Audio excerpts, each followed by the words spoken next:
इस समय हम राजधानी दिल्ली के नेशनल रेल म्यूजियम के अंदर हैं और यहाँ पर हम आपको क्यों लाए हैं? हम आपको इसलिए लाए हैं क्योंकि यहाँ पर एक अनोखी प्रदर्शनी चल रही है और ये अनोखी प्रदर्शनी का जो पहली पेंटिंग हम आपको दिखा रहे हैं वो कहीं ना कहीं वंदे भारत, जिसकी जबरदस्त चर्चा है पूरे देश में, उसको दिखा रही है। लेकिन सिर्फ वंदे भारत की यहाँ पर बात नहीं हो रही है। ये पेंटिंग जिस व्यक्ति ने बनाई है, अगर हम उसकी बात करें तो आप सोचेंगे वो कौन व्यक्ति है जिसने इस तरीके की खूबसूरत पेंटिंग बनाई है। हम उनको भी आपसे मिलवाएंगे, लेकिन उससे पहले यहां पर पेंटिंग्स देखिए, क्योंकि भारतीय रेलवे की हम बात करते हैं तो 150 साल से ज्यादा हम कह सकते हैं एक हेरिटेज बनी हुई है यहां पर। कभी आपने यानी आज अगर आप देखना चाहें तो इस तरीके की तस्वीर नहीं देख सकते हैं। ये पुरानी तस्वीर है, भाप का इंजन जा रहा है, ताजमहल है या आगरे की तस्वीर है, कोई भी बता सकता है। लेकिन बात यहीं पर समाप्त नहीं होती है। यहां पर हम आपको तरह तरह की पेंटिंग दिखाएंगे। आप देखिए किस तरीके की पेंटिंग, लेकिन हर एक व्यक्ति सोच रहा होगा ये कलाकार कौन है जिसने इस तरीके की पेंटिंग्स बनाई हुई हैं। यहां देखिए, जिधर आप नजर डालेंगे रेलवे की खूबसूरती, रेलवे की हेरिटेज आपको नजर आएगी। कई चीजों को आप यहां पर पहचान रहे होंगे। आप ऊपर नजर डालेंगे तो ये सीधा सीधा, मैं जानना चाहता हूं अपने दर्शकों से, आप पहचान पाए हैं इसको?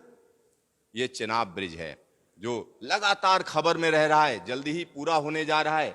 आगे हम बात करते हैं तो तरह तरह की चीजें हैं यहां पर। आइए हम आपको कलाकार से भी मिलवाते हैं और आपको जानकर आश्चर्य होगा कि उत्तम भारद्वाज जी ने ये पेंटिंग बनाई है। उत्तम जी, आपका स्वागत है न्यूज स्टेशन में। Thank you. लेकिन एक और चीज मैं आपको यहां बताना चाहता हूं, ये जितनी पेंटिंग्स हैं वो आपने देखे होंगे, जो पेंटर्स हैं या कलाकार होते हैं वो अपने हाथों से सजाते हैं, हाथों से बनाते हैं। लेकिन उत्तम जी की खासियत यह है, ये हाथ से बनाई हुई पेंटिंग नहीं है, क्योंकि जब किसी पर मुसीबत आती है, दिक्कत आती है, लोग हताश हो जाते हैं, निराश हो जाते हैं, उनको लगता है कि अब क्या करेंगे। लेकिन उत्तम जी ने जो किया वो सबके लिए हम कह सकते हैं एक कहानी है, एक इंस्पिरेशन है, बढ़ने का तरीका है। उत्तम जी, किस तरीके से पेंटिंग बनाई आपने? मैंने ये पेंटिंग अपने पैर से बनाई हुई है। मैं, क्योंकि आपने, मेरे हाथ फंक्शनल नहीं है, मैं पैर से ही बचपन से ही पैर से लिखता आया हूँ। तो ये सारा मुझे जब 3rd क्लास में था तो तब मैंने पेंटिंग बनाना का वो मेरे दिमाग में एक आइडिया आया था। उस वक्त मैं एक ग्रीटिंग कार्ड बनाया था जिस पर मुझे 100 रुपया इनाम मिला था। तो उसके बाद मेरे दिमाग में ये आ गया कि मुझे इस फील्ड में जाना है आगे।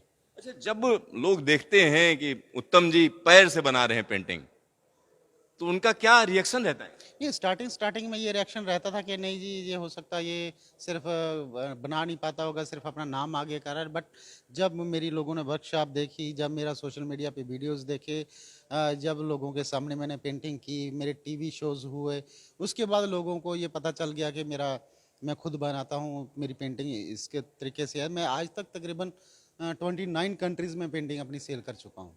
29 देशों में पेंटिंग लगा चुके हैं उत्तम जी और लंबा अनुभव है। यहाँ पर उनकी धर्मपत्नी जी भी हमारे साथ हैं, आइए उनसे बात करते हैं। क्या नाम है आपका?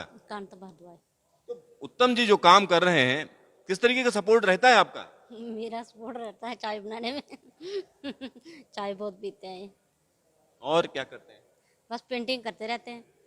तो यहाँ पर जब उत्तम जी का काम आप लेके आते हो लोगों के बीच में और लोग कहते हैं अरे ये क्या बना है, तो आप क्या सोचते हो? अच्छा लगता है तब जब बोलते हैं कि ये क्या बनाया था, अच्छा लगता है। तो यहाँ पर आप समझिए संतुष्टि का भाव है, चेहरे पे कहीं ना कहीं एक अलग तरीके की मुस्कान आपको नजर आएगी। उत्तम जी, आप दिखाइए हमें कौन कौन सी पेंटिंग आपने क्या क्या बनाया है। जैसे देखिए, ये साउथ साइड का एक सीन पेंटिंग का फोटोग्राफ है और ये भी साउथ साइड की है। ये वाली पेंटिंग जो नीचे लगी है, ये कांगड़ा रूट की पेंटिंग है। ये कांगड़ा वैली में रेलवे जब चलती है तो इसी तरीके के दृश्य सामने आते हैं और उत्तम जी ने उसको कहीं ना कहीं कैनवास पर उकेर दिया है। इस तरीके की चीजें हैं यहाँ पर। ये दृश्य जो मैं देख रहा हूं, ट्रेन बल खाती हुई चली जा रही है, ये कहाँ का है? एक्चुअली ये राजधानी ट्रेन जो जम्मू से कटरा से जब दिल्ली की तरफ निकलती है तो ऐसे गोलाइयों में कई जगह वो घूमती है ट्रेन। तब अगर आप पीछे वाले कोच में बैठे हो तो पूरी आगे की इंजन दिखता है और आगे वाले कोच में बैठे तो पूरी पीछे तक ट्रेन दिखती है। वो दृश्य मुझे बहुत अच्छा लगता है। मैंने वो उसके लिए वो ये पेंटिंग बनाई है। तो आप सोचिए, उत्तम जी जो चीजें देख रहे हैं कहीं ना कहीं उसको अपने कैनवास पर ले आते हैं। ये जबरदस्त दृश्य है, ये कहाँ का है? ये देखिए, ये एक गाड़ी चलती है जम्मू से, झेलम एक्सप्रेस, ये जम्मू से पूना जाती है। जब 2006 में मेरे घर बेटा पैदा हुआ था तो उसको 24 दिन का था तो उसको हार्ट अटैक हुआ था। तो उसके इलाज के लिए मैं पूना गया था, तब मुझे ये मैंने वहाँ के ये सीन देखे थे, तो वो मेरे दिमाग में बैठ गए थे, तब की ये पेंटिंग में बना, उस झेलम एक्सप्रेस की पेंटिंग मैंने ये बनाई हुई है। झेलम एक्सप्रेस की आप पेंटिंग देखिए और यहाँ ऊपर नजर डालिए, ये कौन सी पेंटिंग आपने बनाई? ये साउथ साइड का, केरला साइड का एक ये जगह है, वहाँ की पेंटिंग है। एक्चुअली वहाँ की साउथ का मैं इतने नाम नहीं जानता हूँ, बट ये फोटो लेके मैंने वो उनकी साउथ की पेंटिंग बनाई है। और एक और जबरदस्त पेंटिंग आपको यहाँ पर नजर आ रही होगी, ये कई लोगों ने इसको फोटो में देखा होगा। ये कहाँ से इंस्पिरेशन मिली आपको? ये भी मैंने एक्चुअली जब मैं इंडियन रेलवे के ऊपर जब थीम मैंने चुनी कि इस थीम के ऊपर मैं काम करूँगा 8 साल पहले, तो इसके बारे में मैंने इंटरनेट पे रेलवे के बारे में पूरा पढ़ा, कैसे कैसे स्टेशन, कहाँ के स्टेशन अच्छा है, कहाँ का कौन सा ट्रैक अच्छा है, कौन सा ट्रैक हेरिटेज का है। उसके बारे में जब मैंने ये सारा पढ़ा, उसके बीच में से कुछ मुझे ऐसी जगह मैंने चुने, तकरीबन 150 जगह मैंने चुनी जिनके ऊपर मैंने पेंटिंग का काम किया। ये उसमें से एक साउथ साइड की जो है, ये नीचे से नाला बहता, ऊपर से फाल, ऊंचे से फाल आता है। ये जगह अगर इसकी बात करें दूध सागर फाल है, और जो लोग हम कह सकते हैं कि वेस्टर्न घाट के इलाके में जाते हैं वो निश्चित तौर पर इस तस्वीर को भूल नहीं पाते हैं। और इसी तरीके की खूबसूरत तस्वीरें अगर आपको देखनी हो, तस्वीरें तो अलग चीज है, यहाँ पेंटिंग्स हैं जिनको उत्तम जी ने एक अलग अंदाज में बनाया है। इसके अलावा अगर हम बात करें, भारतीय रेलवे की इतनी बड़ी हेरिटेज है, हमने देखा ढेर सारे स्टेशन बनाए हुए हैं आपने।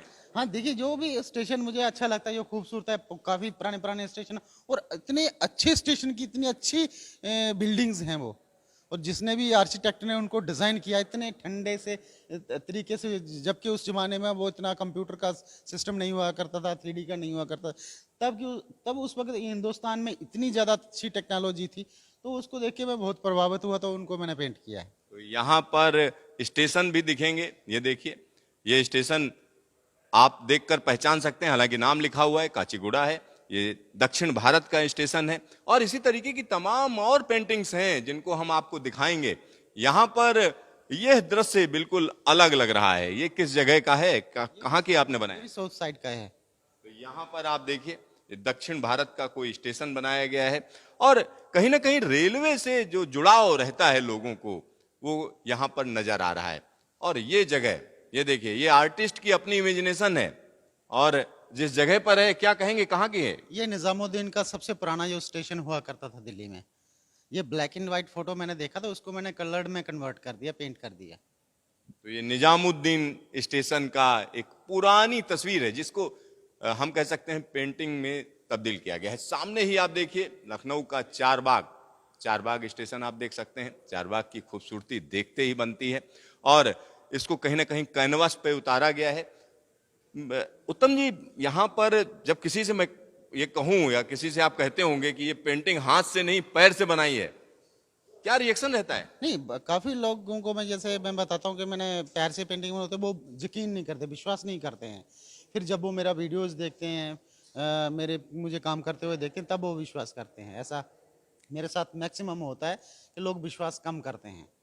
तो यहां पर आप समझिए, छोटी सी दिक्कत आती है, आप तनाव में आ जाते हैं, परेशान हो जाते हैं, और जब हम उत्तम जी को देखते हैं तो कहीं ना कहीं सबके लिए एक बड़ी इंस्पिरेशन है।